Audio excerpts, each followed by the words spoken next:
is the Angel Next Door podcast, where we will talk about all things angel investing, what it is, who does it, how do we find them, what does it mean to invest in an early stage company. If you have ever wondered how you can affect the change you want to see in the world, then tune in to learn more. In this episode, I'm talking to the esteemed Congressman Aaron Bean of Fernandina Beach, Florida, who shares his remarkable journey from small business owner to serving in elected offices at various levels of government.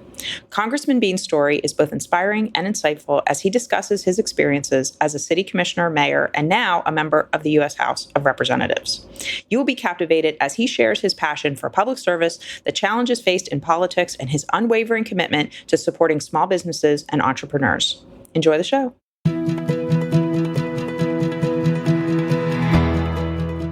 Well, Congressman Bean, welcome to the show. Excited to have you here today. Marcia, what an honor it is to be on your show. Looking forward to it. Well, you have such a cool story. So you've successfully built 4 small businesses, which I can't wait to talk about. One, a putt golf business that you saved. Yeah. But before we get into all that, you've held elected office at nearly every level of government. So I understand that you began your legislative service as a city commissioner and mayor of your hometown, Fernandina Beach, named after Princess King Ferdinand, also as a daughter of royalty. But it's a special for you. I can paint a visual picture for your listeners, and it is at the tippy top corner of the state of Florida. Fernandina borders, it's on the Atlantic Ocean. It borders Georgia. So the tippy top Florida goes up there. That in Nassau County is where I was born and raised and am still there. so even more north than Amelia Island. Well, it's on Amelia Island, so it's north of Jacksonville, but we look across the river and can see Georgia. It's a funny thing because when I started some years ago, I'm sure your listeners can Google and see exactly the numbers I'm talking about, but at the time in the 90s, I was the youngest mayor ever in city history. Wow. I was a young guy, and something happened 2 years ago. Marcia, some young whippersnapper ran for office, ran for mayor, and beat my record by 2 years. And I've done some gigs with the mayor of Fernandina Beach. And it's worse, Marcia, because he taunts me and lets everybody know that he is now the record holder.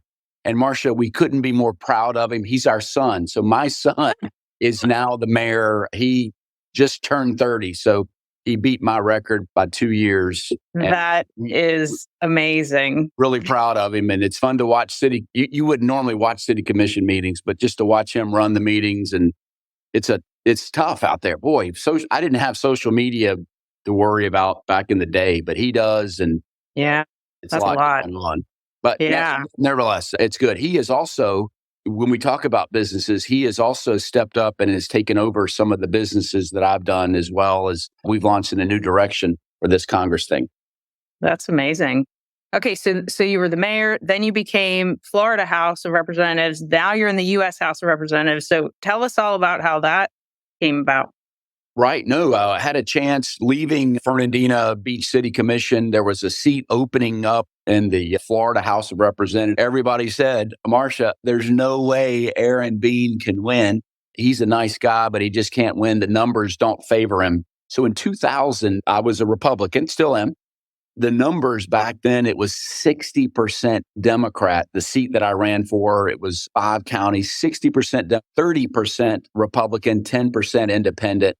And good thing you don't listen to the naysayers. And I bet some of your angel investors don't listen to all the naysayers either. But when you listen to the naysayers, you never go down that path. We went door to door and worked our tail off. And we not only did we win, but we won really strong numbers, 55 to 45% that we beat the heads-on favorite. We became the first Republican to win that seat since the Civil War. Oh my God. Over 160 years. Fast forward some years later when we ran for the Florida Senate, once again, the naysayer said Bean's a nice guy, but because he comes from little teeny tiny Nassau County, no way he could win because that seat when we ran for the Florida Senate was 15% Nassau County, but 85% big city Jacksonville. And so there was the favorite son of Jacksonville at the time, or so he claimed to be. And once again, not listening to naysayers, we went out and we won 60-40 in that race. So we served that 10 years in the Florida Senate, did a lot of small business things in the meantime. And see, here's the caveat, Marcia, is the Florida legislature pays $29,000 a year, and it's nearly a 3/4 full-time job. So 29,000 will not feed a family of 3 hungry boys and a hungry family. So we had to hustle on the side, do some side hustles and create these small businesses, including the high energy auction company. We also launched a retail insurance agency as well that did very well. And I ended up selling it as we went a different path into politics. So that's why we got really good at these side hustles. Then we are leaving the Florida Senate 2 years ago. In fact, 2 years ago this month, it was March of 2022, where a new seat had opened up. I had plans to launch another business, a consulting business for small business and for those that wanted to lobby the legislature. I was going to coach people how to lobby the legislature. And lo and behold, a new congressional seat opened up. It was going to be a very fast election. I remember talking to my bride, Abby, who's been a great partner in politics, a great life partner, my best friend. And we already had some great things lined up with that business. But I said, hey, you want to go make a lot of money or let's go save the world? What do you want to do? And she said, let's save the world. And we went out and in 90 days won the congressional seat. At least we won the primary, and then we went on to win the general. So we've been here. We got sworn in, 14 months ago. I used to say I was a baby congressman, but now that I'm 14 months in, I'm a toddler congressman. And we've had a great run so far. We get better every month. It is totally different from the state legislature, but it's been quite a ride, Marcia. So what did prompt you to run originally in the state? So that's a great question. I have something that I'm not supposed to say this. My wife says, don't say it like this, but I'm going to say it. She's not here and she'll get me later. But it's almost like an addiction to public service. It's a brain that continuously seeks to improve. What can we do better? And my brain is, if I'm involved in anything, what can we do more efficiently? What can we do that will serve more people? How can we do it in a better fashion? And so I was student government president in my college. I went to Jacksonville University. And so I always knew I would run sometime. I just never knew when. Life happens. And then I got married and then had babies. And I just always thought I'd run for Congress one day, but you just never know. And I guess it's almost like starting a small business. Sometimes there's never a good time. You just got to pull the trigger and go. Pull the trigger and go. And that's what we did with Congress. And certainly it's been, like I said, we've had a great time. We've had a great time. It's more work than you imagine. It's much more work than you imagine. It's almost like running your own small business too. Sometimes you're the first to the office. You're the last one to leave. With small business, you are the last one to get paid. And so for everybody out there that's running one or is thinking about doing it, come on in. The water's fine. I love that. All right. So you successfully built up 4 small businesses, including the putt, which apparently all of your colleagues really like when they come visit you from DC. So tell us how, being a congressman, how can you help the entrepreneurial dream, the entrepreneurial spirit to continue throughout the U.S.? How do we get more people to be angel investors, to help these companies? Tell us everything. Well, Marcia, those are great questions. And just know that right now, in Congress too, sometimes you get lucky. Sometimes you get lucky without planning. And I didn't know what I didn't know. And when I came in, I got a call from Roger Williams, who is the chairman of the Small Business Committee. I didn't even know about it. And said, Bean, you got a great background. We'd love to have you sit on the Small Business Committee. And he goes, you want to make a difference to Main Street America? The Small Business Committee is the one to do it. And I said, okay, I'm in. Who doesn't want to be wanted? And when somebody recruits you, I'm all in. And that's turned out to be a surprisingly just a very uplifting committee, because the people who testify are small business owners who tell us all the time, get government out of the way. And we're seeing right now, Marcia, more red tape and more regulations than we have seen in the last 40 years that they have continually piled on more red tape and regulations. It's totaling over in the trillions of dollars of what we have to go through. And it gets worse every day, from this administration's war on energy to gas stoves to pushing this false narrative that everybody has to drive an electric vehicle, which does so many things. Only rich people can afford them. We have to subsidize them, meaning we all have to help the rich people buy the rich car. It empowers our adversary, China, with the battery aspect. It emboldens child slave labor that has to mine the unique materials necessary to build these things. So what we need to do, Marcia, is get government out of the way, unleash small business. It's what made America great.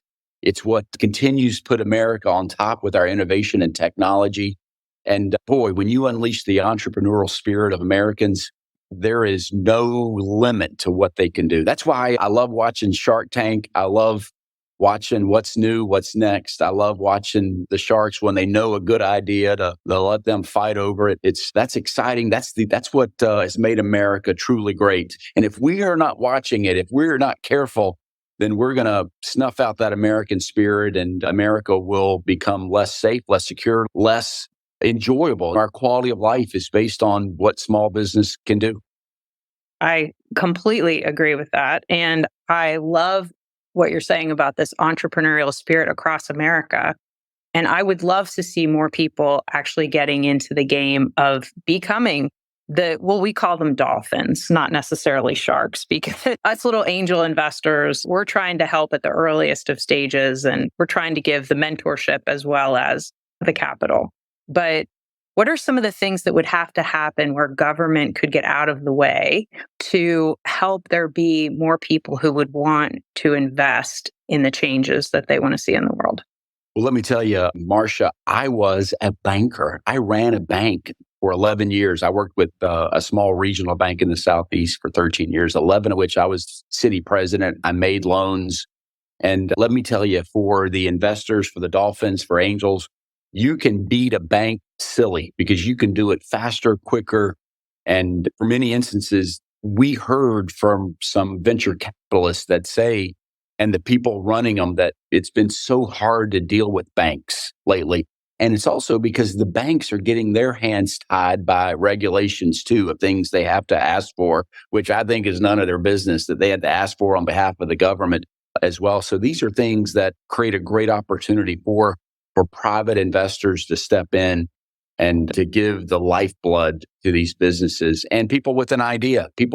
So anybody listen, if you have an idea, maybe that's something you need to explore. And if you're like me, this is how I start my week and also my days. I've got a yellow pad. I'm looking at mine. There it is over there. It's right underneath my desk. But what do I want to accomplish today? What do I want to accomplish this month? And if there's a project that I wanted to do, okay, here's my bullet points of things that I need to focus on if I'm going to lift this business or this idea off the ground.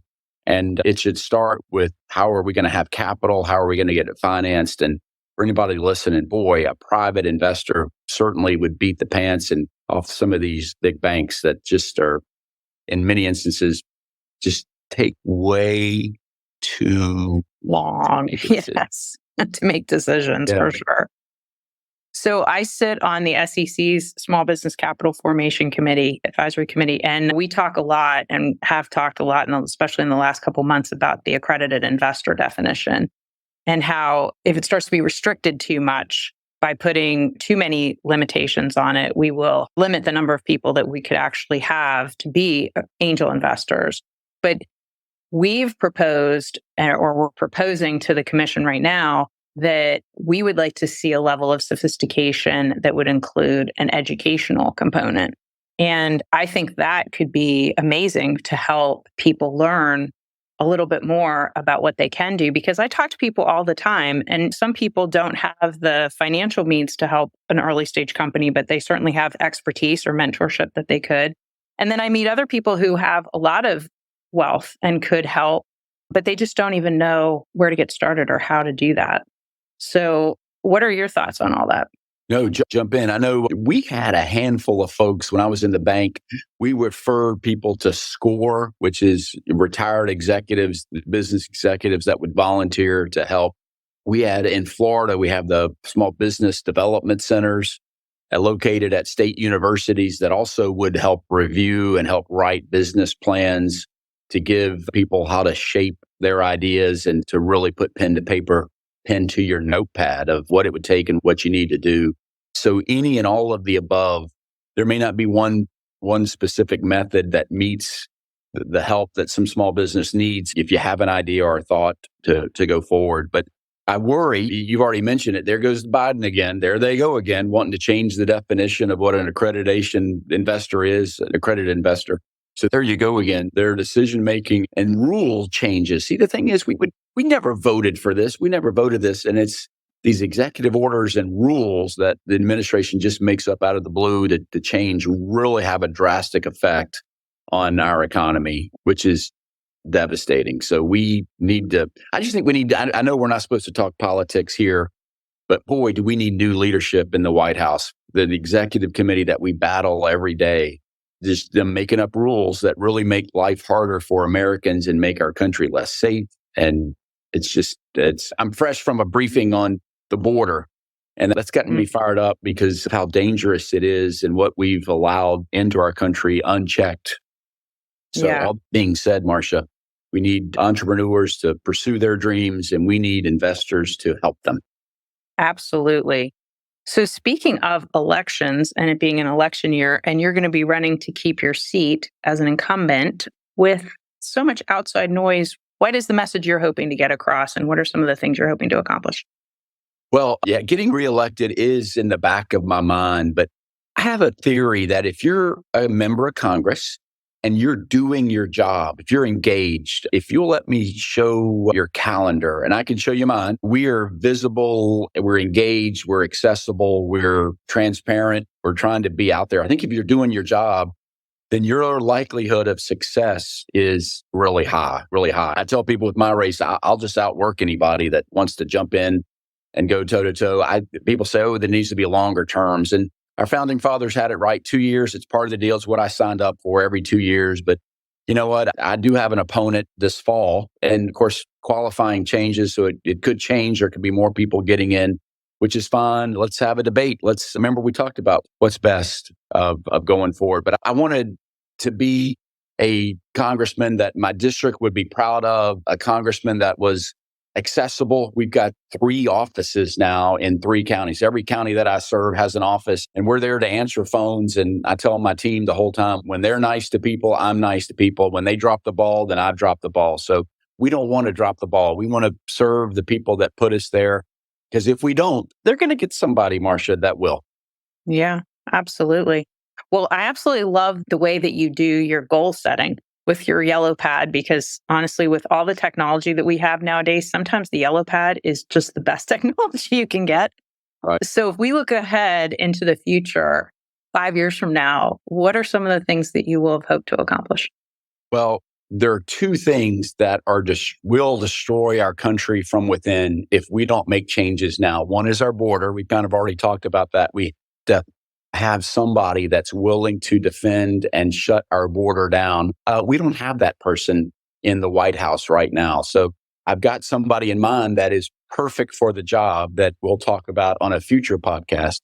So that is, boy, it's scary. But the other thing is spending. Any small business would destroy itself if they continue to spend more money than they take in. Our government had been on just spending itself into oblivion right now. So my job and what I told the people that sent me here is I will give time and energy to doing all I can to slow the rate of growth of government spending, and then eventually work to have a balanced budget. I just left a briefing today. It's called the Republican Study Committee, just published a budget that we had input on.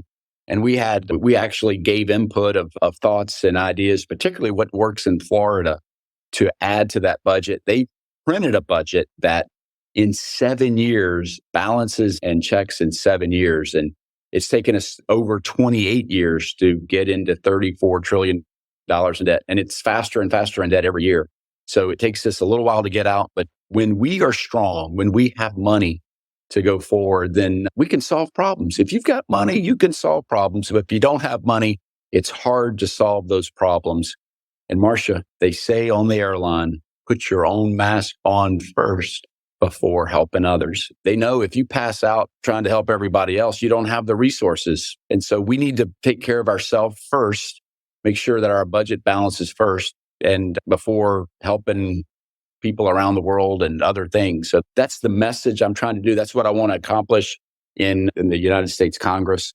We're working on, there's other races too. There's a race to get to Congress, but there's also some jockeying for position to serve on the higher committees. I love small business, but the Ways and Means Committee is what controls the IRS, Medicare spending, Social Security. That is in an arena that I believe will have the most say in balancing our budget. That's what I'm trying to get my fellow congressmen to hopefully give me a chance to serve on that committee, where I'll have a greater voice in getting the United States back on track.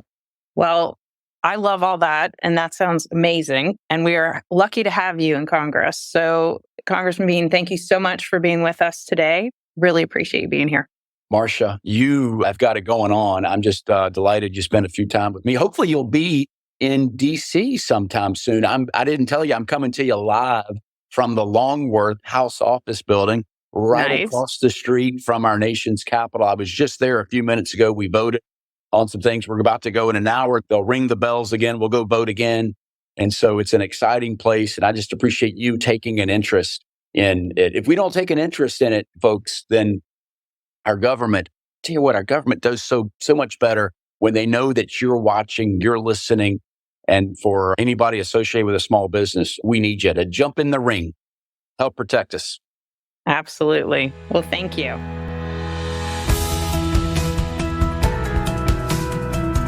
Hey, thanks for listening. To connect with me, visit my website at marciadawood.com. And if you're looking to learn more about investing in the changes that you want to see in the world, sign up for Ann and Bill Payne's ACA Angel University classes. You go to angelcapitalassociation.org, all one word, to find out the schedule. Many classes are offered, everything from the angel investing basics, fundamentals, risks, due diligence, term sheets, valuations, returns and portfolio strategy. And for a deeper dive, there are advanced classes which include capitalization tables, startup boards, and exit strategies. If you're not already a member of the Angel Capital Association, you can become one for the low price of $295 for the year, and that will give you unparalleled access to discounts, free webinars with a huge archive of content, networking opportunities, and much more. We'd love to have you join us. All content for this website is informational and not intended to serve as legal, tax, accounting, or investing advice. While Marcia, that's me, does serve on the SEC Small Business Capital Formation Advisory Committee, my views are my own and not the views of the SEC or my fellow colleagues on the committee. Our speakers and hosts are thoughtfully selected for their educational value, but their opinions are their own and do not necessarily represent the views of the host, me, or the Angel Capital Association, and neither specifically endorse the use of presenters' products or services. Listeners of the podcast should consult their own tax, investing, legal, or accounting advisors before making important financial decisions.